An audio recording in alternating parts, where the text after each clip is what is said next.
ha ha, ho ho, and hee hee. This ain't no Glastonbury, baby. Made it back to old California, IA. Oh man, gorgeous, gorgeous day on the American River here. There are so many aspects today. I don't know that I can even say all of the aspects without boring the people that are not into astrology. Oh man, I mean, easy does it. Right now the moon's in Taurus. They're going to move on through Taurus today, tomorrow. Thursday moves into Gemini. And we have a third quarter square. Gemini to Virgo. 24 degrees Gemini, 59 minutes, like on the frickin' edge. And then goes through Gemini Friday, Saturday, Sunday, goes into Cancer.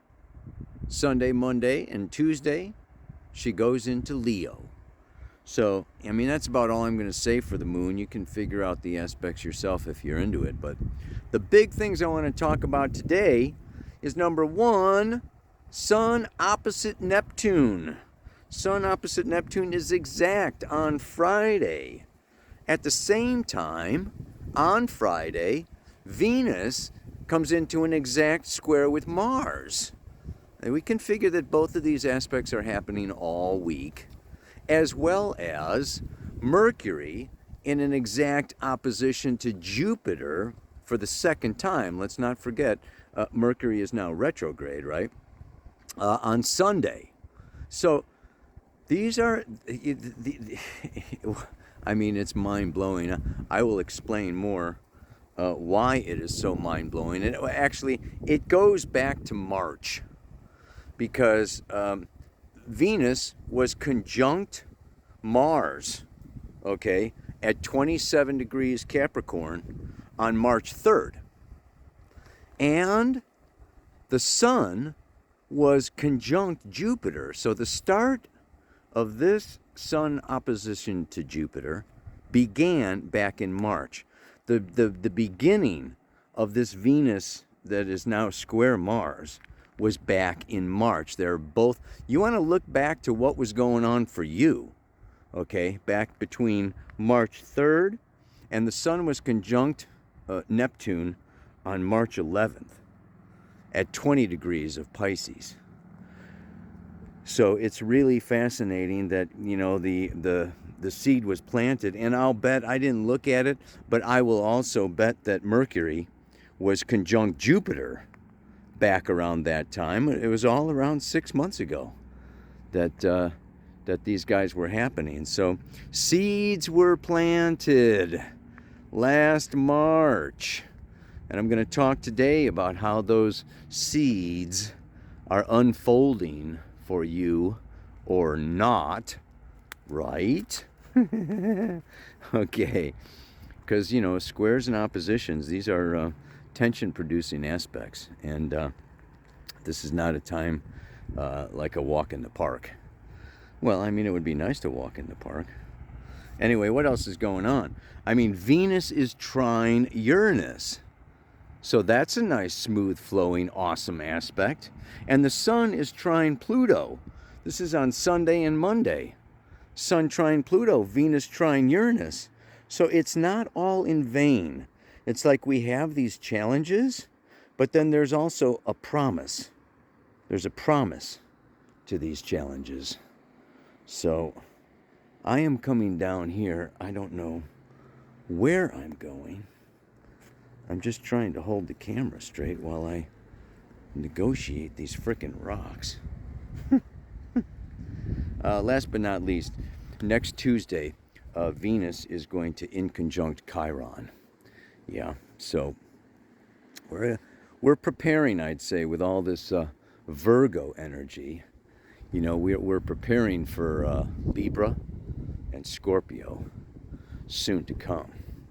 And I'm going to have to be talking a little bit here today about relationships. Let me look at the camera. So, what is the astrology of this week? how to approach it, what to learn from it, how to integrate ourselves more deeply into ourselves and into the world outside of us through relationship and partnership. There's a lot here to discuss, and I'm just trying to figure out where to start. I mean, this week's mantra, okay, talks about surrendering, accepting, and allowing, and what we want to understand, because this has to do with Sun opposite Neptune, okay, and what we want to understand and look at and meditate upon is, what are we supposed to surrender? What are we supposed to allow? And what are we supposed to accept? Versus using this Sun, okay, and Venus in Virgo to discriminate and discern, right?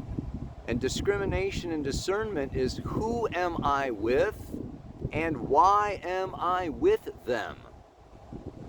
And, it's very interesting. The more I'm looking at relationship and composites and relationship charts and synastry charts and everything, and particularly Jupiter, which is very powerful now, retrograding back, to 0 Aries in opposition with Mercury.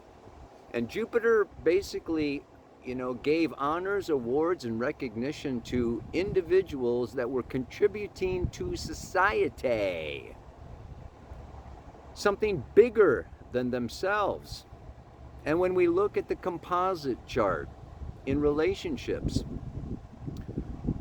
it's interesting how I feel like the relationships that are blessed, that Jupiter smiles upon and gives success and rewards, are relationships that are in some way contributing to the collective.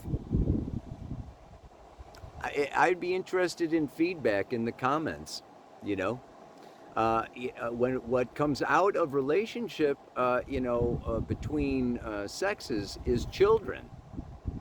It's like, we propagate the species.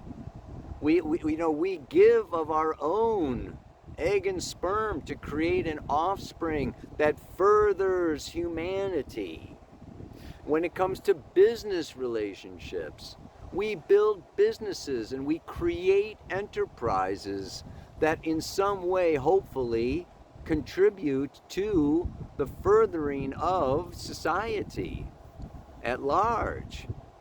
And it's interesting that maybe when a relationship is no longer contributing something to the greater good of the whole, or not creating something amazing, new, or expanding the individuals in the relationship, and through expanding your individual creative expression, offering something to the world at large, Jupiter, Zeus, withdraws his blessings and grace, and the relationship, it's like, what are we doing together, and where are we going, and what is this about?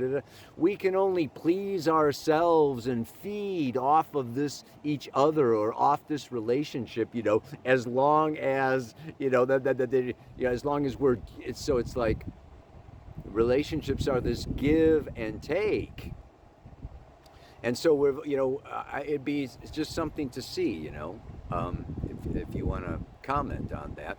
And and so then the other aspect then, of course, is integrating the spiritual with the earthly, the divine with the profane, the sacred with the profane, the above and below, the spiritual love with the earthly, physical, sexual love.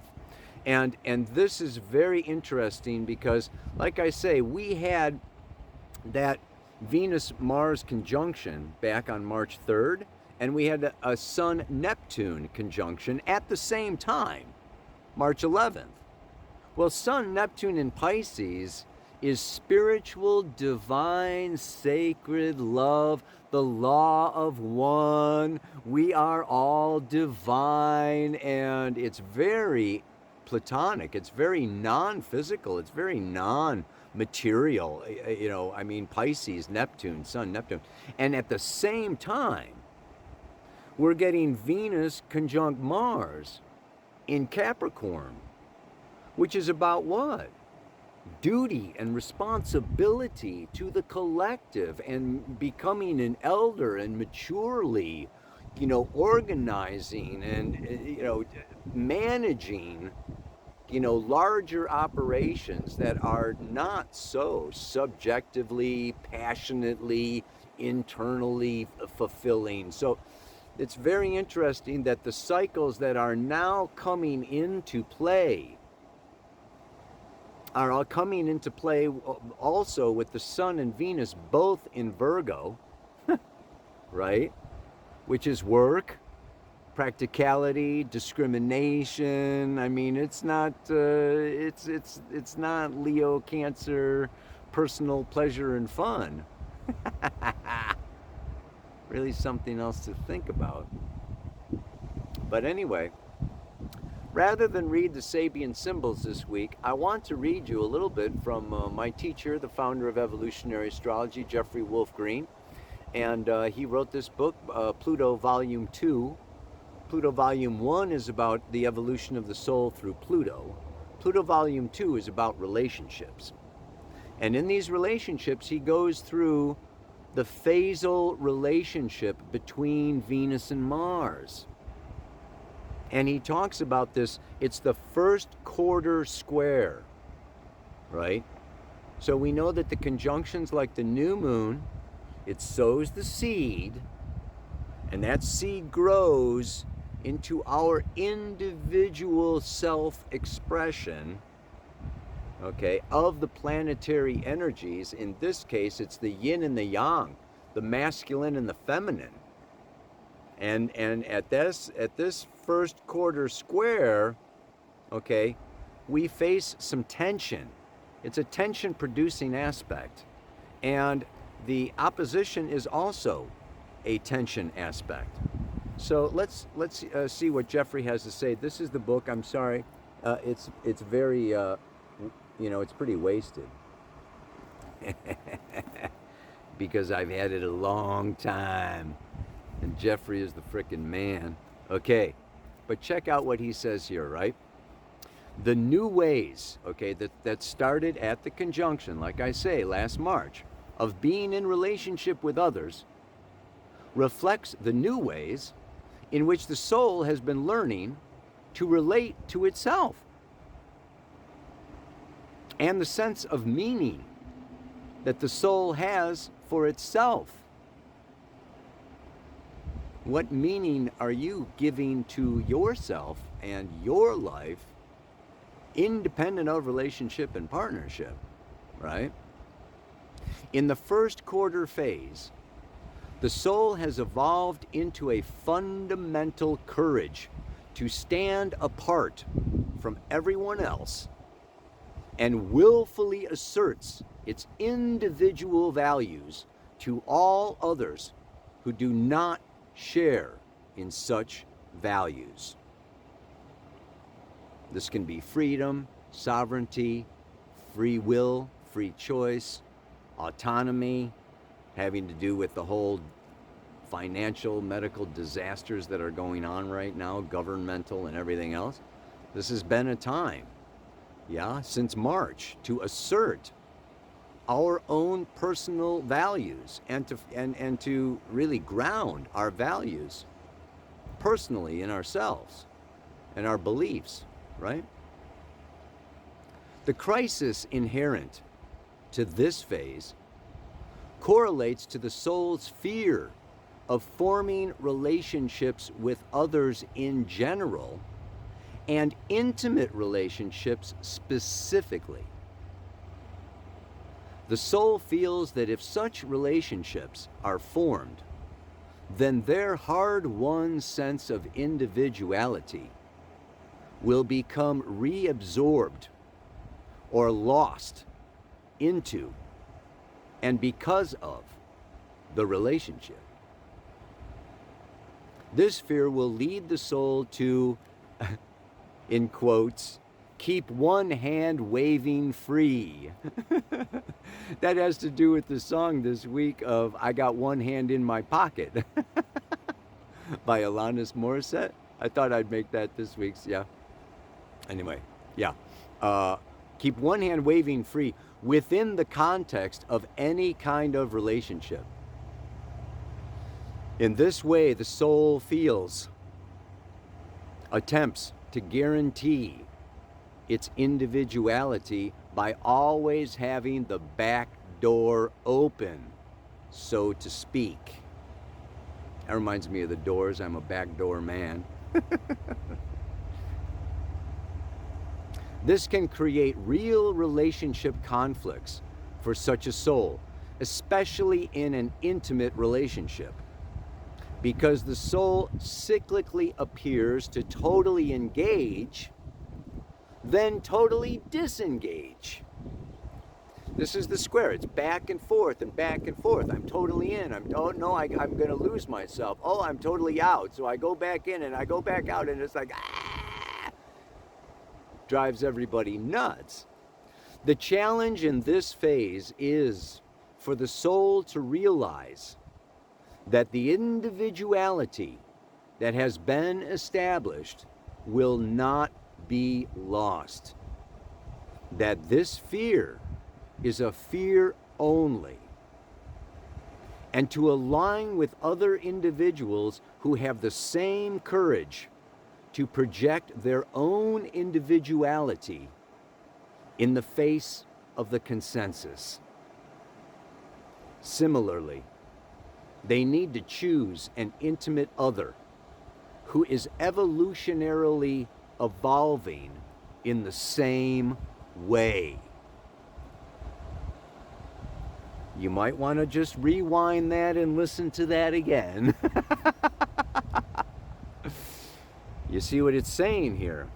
There is this fear of losing ourselves in relationship and partnership that can hold us back to not even forming them. Yeah. And what Jeffrey is saying is this is only a fear that you will not lose what is truly yours by entering into relationship and partnership. So this is the challenge, is to go for it. So in this case, surrender, allow, and accept would be to surrender to relationship, right? And not fear this loss of self. And the other aspect of that would be to also surrender our fear of, here's Mercury opposite Jupiter, of speaking our individual truth. And the other thing then is with like-minded souls. Here's where the Virgo discrimination comes in. Okay, we're not saying just relate to everybody and we're all one and let's all love and blah, blah, blah, blah, blah, blah. You know, it's like, no. Who's on the same trajectory? Who's wanting to evolve in the same direction as you? This is very important. Also, so, you know, surrendering does not, you can surrender to an aspect of yourself without giving up and surrendering your totality, right? It's not just waving the white flag and being a victim or a martyr or, you know, a slave. No. You can surrender your fear and actually remain in your power and in your strength. So I don't want you to get the mantra wrong. You know, when we allow and we accept some things, that doesn't mean we allow and accept everything. This is, I think, is what these oppositions between Virgo, Pisces, and Libra, Aries are telling us. Now there's another aspect. And this, this is just about Venus and Mars and their sexual aspect, right? That they also are the man and the woman, the sperm and the ovary, the penis and the vagina. This is Mars and Venus. So we are also looking at this earthly, animal, beastly aspect of ourselves that is spontaneous and instinctive and just wants, yeah, and has an appetite. And it can be financial. Let's say that it's not a sexual relationship. Then it will come out in regards to money, yeah. And one way or the other, then we also have this Venus energy, okay, which is, yes, this yin quality that wants to, merge and is attracted to connection and wants connection. And so we have this, there is this huge, and Venus-Mars connections, whether they're the conjunctions, squares, trines, opposite, any Mars-Venus connection, okay, has to do with our desire body, our astral body, our desire nature. And so when we look at this particular aspect of it, the square can also lead to situations where our appetites get the better of us, or our appetites are so strong that we want to realize, and in this case it's the sun Neptune, we want to realize our dream, our fantasies, our imaginations. We want to live out our fantasies and live out our imaginations. And so we go into relationship with this goal in mind, okay, of creating this, this fantasy, this imagination. And that puts a lot of pressure on the encounter. Puts a lot of pressure on the relationship. And, and so the coming together, it very often disappoints, because it's not as intense, or it's not as high, or it's not as powerful as the fantasy or the imagination. And so there is this, hungriness. All right, well, let's, do it again, higher, more, with more energy, and feed the tiger some more, and give it more, and give it, and so there is this hungry lion energy that, that can really come into, our intimate, sexual, emotional, financial, intellectual, just like more.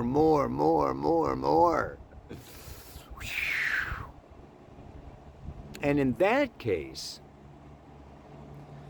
that has to do with also, like, we want to create, it's future-based, future-oriented. It's not allowing the natural unfolding in the moment of what our needs are in the now. And so there is this disappointment and failure, and things can just go haywire and break up. So in this case, surrender, allow, and accept may also have to do with surrendering our fantasy, our imagination, our desire for perfection, or the ultimate experience, and the future, surrendering the future imprint or projection to live fully in the now, in the experience, and grow through the interaction, through the relationship, evolve through this emotional union, financial, sexual, whatever it is, but like go, step by step by step by step. Mercury opposite Jupiter and Sun opposite Neptune can both give us this, this like, this energy that really wants to advance quickly, rapidly, expand instantly into nirvana. And, it's interesting that, Mars is in Gemini and Venus is in Virgo. This Mercury rule, this is very third dimensional, Venus-Mars right now is very much here. So we may be imagining almost anything and being disappointed with what is. So the advice here is to just like really let go, surrender, of, these ultimate, I want the ultimate experience, the ultimate union, the ultimate this, the divine that, I mean, whoosh. Take the pressure off yourself. Take the pressure off your partner. Take the pressure off the relationship by surrendering what could be to allow and accept what is, and you will have a better chance of moving down the path, down the road, and evolving to creating that desired future possibility. I don't know if you get that. That was hard to put some of this stuff into words, man. I'm just going to jump to the mantra. Yeah.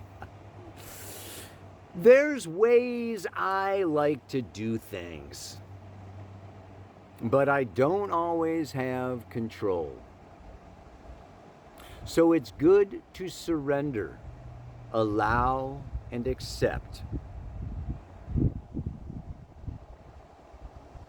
rather than close my mind, heart, and soul. It's funny because when this mantra first came to me in the middle of the night, it was so I don't lose my mind. Yeah. So now I'm saying, I switched it a little bit when I woke up this morning.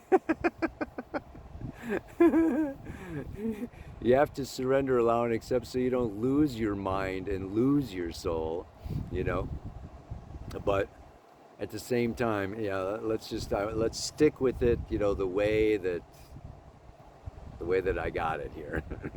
There's a way I like to do things, but I don't always have control. So it's good to surrender, allow, and accept, rather than close my mind, heart, and soul. So, yeah, we cannot control other people. We cannot control governments. We cannot control businesses, customers, parents, children. Surrendering control and the way that we would like to see the world unfold, the way that we would like to see the future unfold, the way that we would like to see the economy unfold, these things, this is also the South Node in Scorpio with the North Node in Taurus that we're talking about here, This is about accepting things as they are, but still holding strong and holding firm with my values, my identity, my reality, finding like-minded souls to be intimate with, like-minded souls to be in community with, and then, boom, then going forward. Because we are heading into some crazy, wild times. And if I ever get a hold of this video I did in Amsterdam, I'm going to put a link to it down below in the notes here. So if you go to YouTube, hit show more, go down to the notes, and it talks, I always say a little bit more, everything that I forgot to say in the Pele report. But then I add on to that also in the frickin' newsletter. If you sign up for my newsletter, I write more on this kind of stuff, everything that I forgot to say. And yeah, what else? I just posted a link. You can sign up for my relationship workshop in Costa Rica coming up in December. Yeah, that's my next spot. I'm putting together a bunch more workshops because I can't stay in one place too long. Yeah. Ow! And I love these workshops. These workshops are so amazing and so powerful, and everybody that comes to them is just like, wow, wow. So it's really fulfilling work. Hope you could make it. Be nice to see you down there. There's only very limited room, less than 20 people. So it's kind of a first come, first serve. You better jump on it. But one more time with the mantra for this week. Yeah. There's ways I like to do things, but I don't always have control. So it's good to surrender, allow, and accept rather than close my mind, heart, and soul. Namaste. Aloha. So much love.